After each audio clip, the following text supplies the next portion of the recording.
八国联军侵华时期，有一群人坚信自身刀枪不入，水火不侵，面对列强枪炮仍冲锋向前。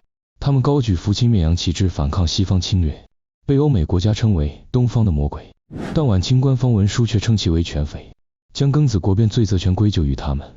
战败后，清廷转而镇压义和团，并销毁招抚谕旨。直至今日，对义和团的评价仍存分歧。有人视其为阻碍进步的愚昧之辈，也有人认可其反抗侵略的意义。义和团的兴起与洋教在华扩张直接相关。这里的洋教主要指天主教与新教。天主教虽自14世纪初传入中国，因历代王朝禁教政策，长期未形成规模。1840年鸦片战争后，清政府被迫签订不平等条约，传教士趁机涌入内地。至19世纪末，仅山东一省便遍布教堂。基督教更划分出7个教区，28个总堂。洋教的危害远超单纯传教，其深度介入地方事务并掌握部分实权。1897到1899年，因传教士不满，清廷罢免山东20余名地方官。地方官接待教士章程更规定，主教、大司铎地位堪比督府、道台，外国神父可不经通报进入知府衙门。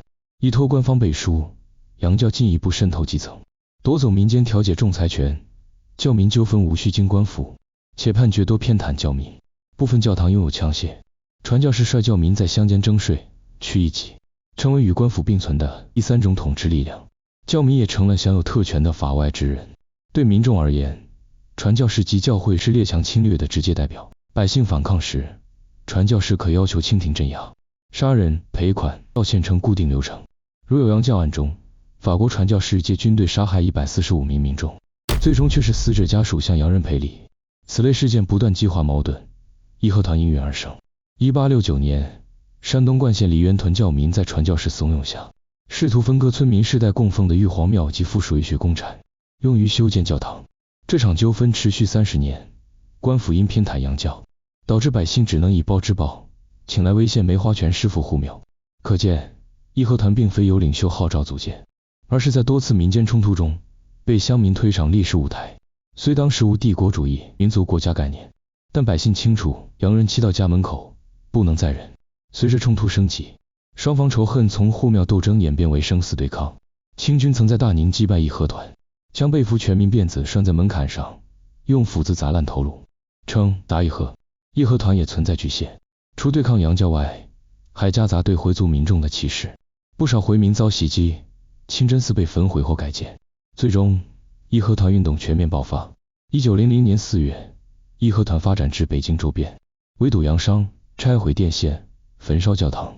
在他们眼中，铁路、电报是列强控制中国的工具，毁掉这些便是反抗侵略的方式。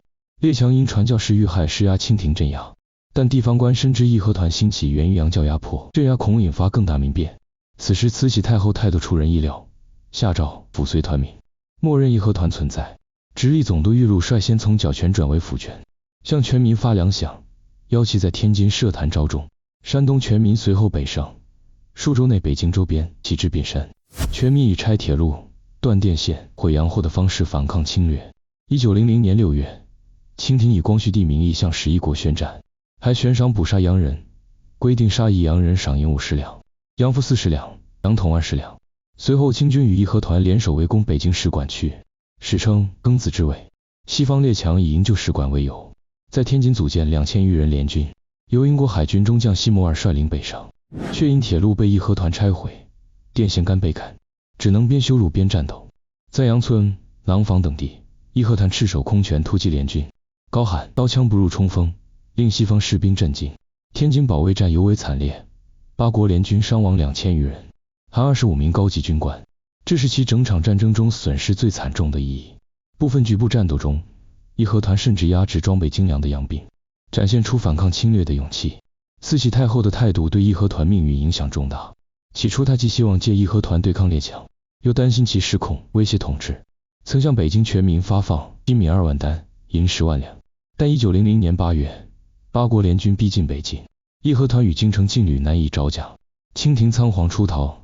慈禧随即下令铲除义和团，清军展开残酷镇压。官方文书自此将义和团定性为犬匪。